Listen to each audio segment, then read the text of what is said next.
있고요. 악인이 있다는 것입니다. 자, 이거는요, 사람의 기준과 판단이 아니라 하나님께서 나누시는, 하나님께서 판단하시는 기준입니다. 하나님께서 판단하시는 의인이 있고요. 하나님께서 판단하시는 악인이 있다는 것입니다.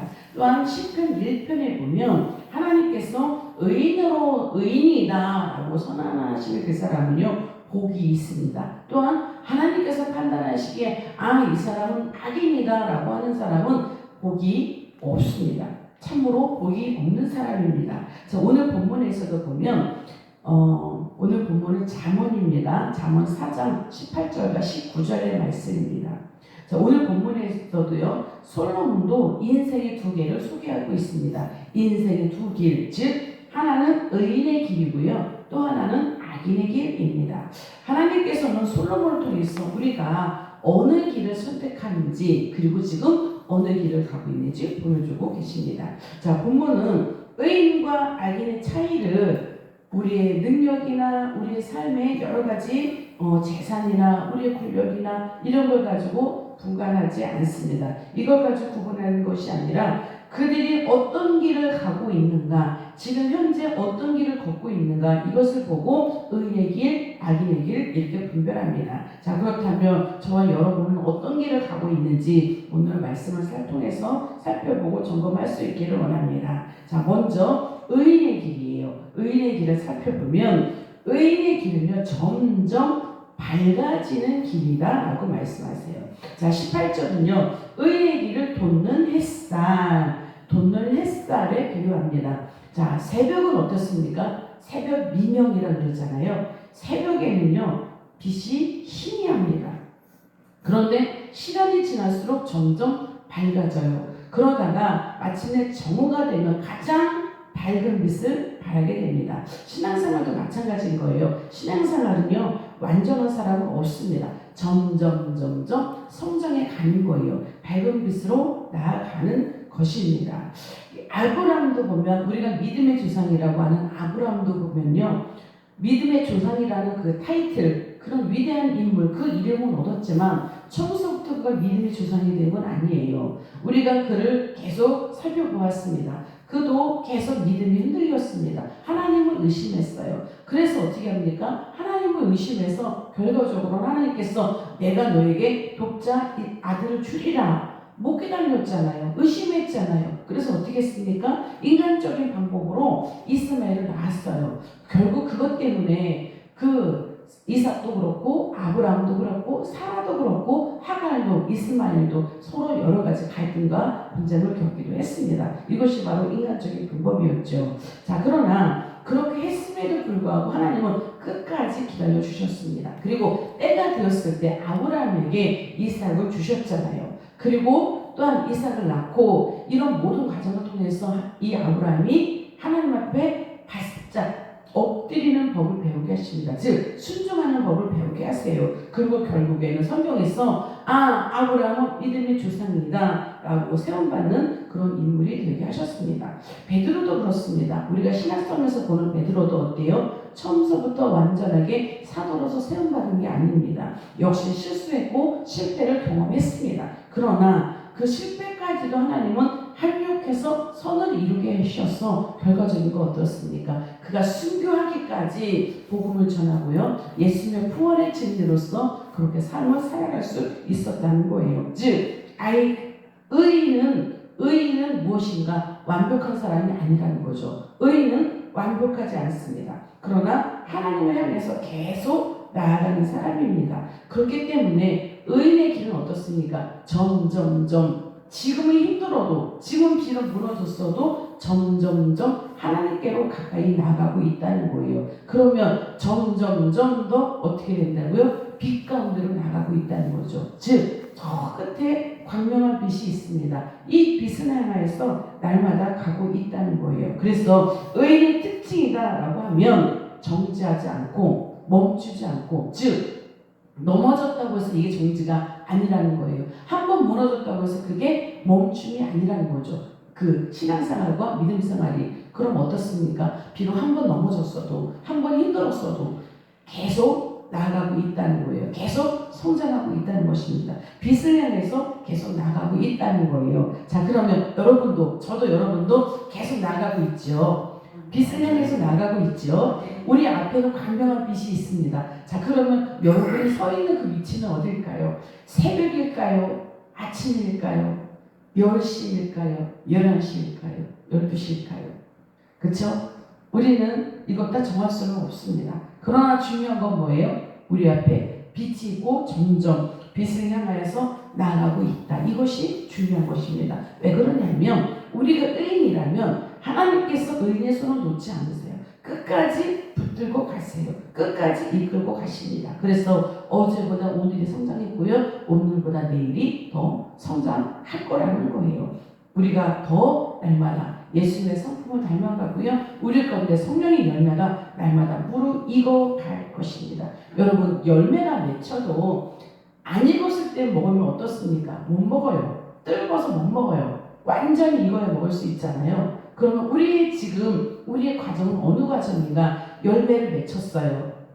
그런데 아직 안 익었다는 거죠. 지금 먹기에는 아직 이르다는 거예요. 왜냐하면 우리는 아직 완전함에 도달하지 못했기 때문에. 그래서 날마다 우리는 빛 가운데 가기 때문에 그 빛을 받은 우리는 성령의 열매를 맺었고 이 성령의 열매는 날마다 익어갈 줄 믿습니다. 그래서 우리 하나님께서 보시기에 참 맛있다, 참 달다 이렇게 우리를 칭찬해 주실 수 있는 그런 날이 우리에게 올 줄 믿습니다. 아멘. 자, 그렇다면 악인의 길은 어떨까? 악인의 길은 반대겠죠. 19절 보면 악인의 길은요 캄캄함이라고 말씀하십니다. 즉 여기서 이 캄캄함은 단순하게 그냥 막혔다, 단순하게 어렵다 이것이 아닙니다. 즉 이 악인의 길은요 캄캄함이라는 것은 하나님이 없는 영적 상태를 말합니다. 하나님이 안 계셔요.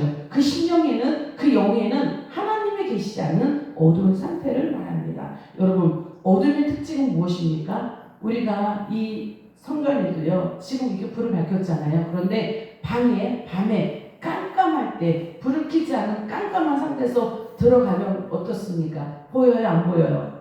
안 보여요. 안 보이는데 중요한 게 뭐냐면, 안 보이면 앞에 무엇이 있으면 걸려서 넘어져요.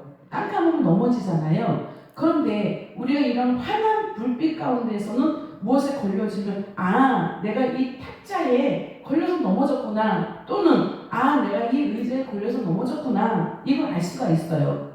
그쵸? 즉 우리가 빛 가운데 있으면, 우리가 빛 가운데 있어도 사실 죄를 지어요. 그런데 내가 이 죄를 지었구나, 그럼 어떡하지? 하나님, 내가 이런 죄를 지었습니다 라고 회개할 수가 있는 거예요. 자, 그런데 깜깜한 데에서는요 내가 걸려서 넘어져요. 앞에 장애물이 있어서 넘어져요. 그런데 내가 이 탁자에 걸려서 넘어졌는지 의자에 걸려서 넘어졌는지 몰라요. 내가 무엇에 걸려서 넘어졌는지 몰라요. 왜냐하면 깜깜하니까 볼 수가 없는 거예요. 이것이 바로 우리의 영적 상태입니다. 즉 우리가 어디에 걸려서 넘어졌는지 모른다는 것은 내가 죄를 지었어요. 그런데 무슨 죄를 지었는지 모른다는 거예요.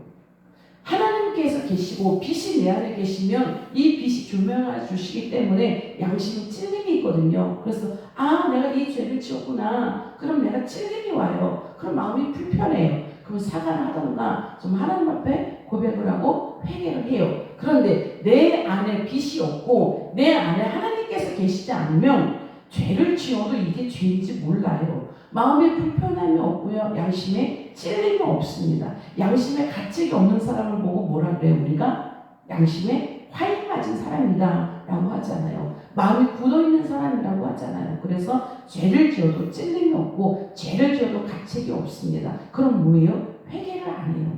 회개하지 않으면 날마다 죄인으로 그냥 그대로 있다는 거예요. 자, 그러니까 또한 문제가 그것입니다. 어둠 가운데 부딪히면 우리가 뭐에 부딪혔는지 모르는 것처럼 우리가 죄를 지었는데도 회개하지 않으면요 계속 그 어둠 가운데 있습니다.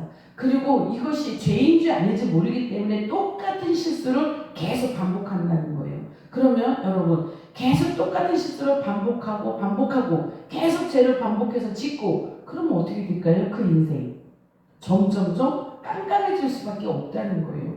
우리가 의인은 빛 가운데 있으면 알잖아요. 그래서 지금 죄를 져도 자꾸 회개하면서 빛 가운데로 나가는 거예요. 그러면 지난번에 내가 어떤 행동을 했는데 그걸 했더니 마음이 불편하더라. 이건 죄였지. 그래서 여러분 회개하시잖아요. 그럼 그 다음에 그건 죄였지. 그럼 하면 안 되지. 우리 이렇게 되잖아요. 그렇죠? 빛 가운데 있으면 그렇게 됩니다. 그런데 깜깜한 인생은 그거 자체가 안 된다는 거예요. 그래서 계속 실수를 반복하고 계속 죄를 담백하고, 그래서 중요한 게 뭔가 계속 그 깜깜한 어둠 속에 있게 된다라는 것입니다. 자, 그래서 의인과 악인의 차이가 뭐냐? 악인과 의인의 차이가 뭐냐? 가장 중요한 건 그것입니다. 방향. 어느 방향으로 가고 있는가? 의인은 실수하고 넘어져도 그가 가는 방향은 저 끝에 하나님이 계세요. 그래서 하나님께로 나가고 있는 사람이에요. 자, 그런데 악인은 어떻습니까? 방향이 어디예요? 하나님은 자꾸자꾸 멀리 떨어지는 방향이에요. 즉 하나님은 여기 계시는데 반대 방향으로 가고 있다는 것입니다. 이것이 의인과 악인의 차이입니다. 어디로 가고 있는가? 방향이 다르다는 거예요. 그래서 우리가 신앙생활하고 이런 것에 중요한 게 뭐냐면, 우리가 지금 가고 있는 게 어딘가. 여러분, 우리는 아직 우리의 인생이 해가 광명이 비치진 않았다 할지라도 해가 뜨는 방향으로 걸어가셔야 돼요. 빛을 찾아가셔야 돼요. 어둠을 가시면 안 됩니다. 어둠 속에 있다면, 내 삶이 지금 깜깜하다면 빨리 빛을 찾으셔야 돼요. 그래서 광명 가운데 있어야 됩니다. 자, 그런데 사람들이 의인의 길을 가는 게 힘들어요. 왜 그런 줄 아세요? 처음서부터 빛이 쫙 있으면 이것이 이쪽에서 해가 뜨는구나, 우리가 빛 가운데로 나가야지 라고 금방금방 나갈 수 있어요. 그런데 많은 사람들이 이런 빛 가운데로 나가지 못하는 이유가 뭐냐면, 처음부터 광명의 빛이 비치지 않거든요. 새벽에 여러분 그 몇 명 해가 뜨기 전에는 어떻게 합니까? 더 깜깜하다 그러잖아요. 그쵸? 해 뜨기 전에 더 깜깜하다 그러잖아요. 그래서 이곳에 빛이 있을까를 생각을 잘 못한다는 거예요. 자, 그리고 의인이 가는 길은 대체적으로 좁은 길입니다. 협착한 길입니다. 그 가는 길이 힘들어요. 그래서 선뜻 발을 내딛기가 힘들어요. 여러분 생각해 보세요. 우리가 예수님을 믿기 전에는 그것이 죄인지 아닌지를 몰랐지만요, 자유롭게 사셨잖아요. 내 맘대로 살았잖아요. 자, 그런데 빛 가운데로 나간다고 예수님을 믿고 예수님을 영접하고 교회를 나가기 시작을 합니다. 그랬더니 왜 그렇게 불편해요? 왜 그렇게 제재가 많아요? 왜 그렇게 하지 말라는 게 많아요? 여러분, 제가 설교를 할 때 다 잘한다고 하지 않잖아요. 이것도 하시면 안 되고요, 이것도 하시면 안 되고, 이것도 죄이고요, 이것도 죄이고. 여러분, 죄 짓지 마세요. 이렇게 하지 마세요. 그리고 하라 그러는 건 뭐예요? 여러분, 순종하세요. 사랑하세요. 돌보세요. 서로 격려하세요. 우리는 사실 지키기 힘든 얘기, 그런 말씀 자꾸 나누잖아요. 그러면 어떤 분들은 그래요. 내가 마음 편하려고, 내가 은혜 받으려고 교회 왔는데 왜 자꾸 야단만 맞고 가는지 모르겠어요. 이런 얘기 하시거든요. 그러니까 그 진실한 말씀은 사실 쓰지요. 듣기가 힘들어요. 써요. 우리 신앙생활도 마찬가지입니다. 왜 그렇게 힘든 일이 자꾸 있고요, 교회 안에서도 자꾸 꼬이는 일이 있는지 모르겠어요. 이렇게 사람들이 실제로 고백을 하거든요. 그래서 이러려면 차라리 내가 신앙생활 안 하고 만다, 내가 이러려면 믿음생활 안 하고 만다 라고 다 집어치우고 나간다 라고 하시는 분도 사실 있어요. 왜 그래요? 쉽지 않기 때문에 그래요.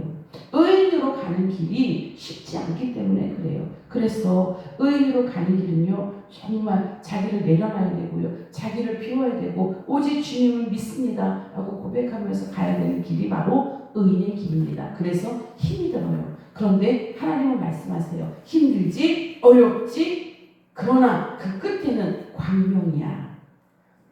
빛이 있어. 그곳에 누가 계시는가? 우리 주님이 계십니다.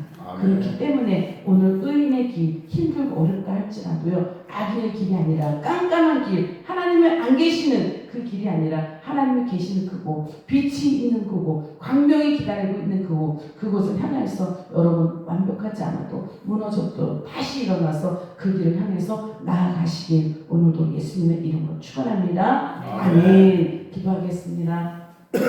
하나님 감사합니다. 오늘 우리에게 우리에게 의의 길과 악인의 길을 설명하여 주셔서 또한 빛으로 나갈 수 있도록 인도하여 주시니 참으로 감사합니다. 우리가 복된 길 살아갈 수 있도록 인도하여 주셨고 믿음의 길을 설 수 있도록 도와주시며 지금 비록 힘들고 어렵지라도 하나님 다시 일어나서 하나님 빛을 향하여 나갈 수 있도록 인도하여 주옵소서. 그래서 의의 길 가게 하시고 그 길이 돋는 햇살과 같은 그런 길이 될 수 있도록 하나님 도와주시고 날마다 우리가 힘들길 주님과 함께 의지하여 나갈 때 잘했다 칭찬받는 자들이 되게 하시고 끝까지 주님의 손 붙잡고 나가는 우리의 신령과 우리의 믿음이 될 수 있도록 하나님 인도하여 주옵소서. 감사하고 예수님의 이름으로 기도합니다. 아멘.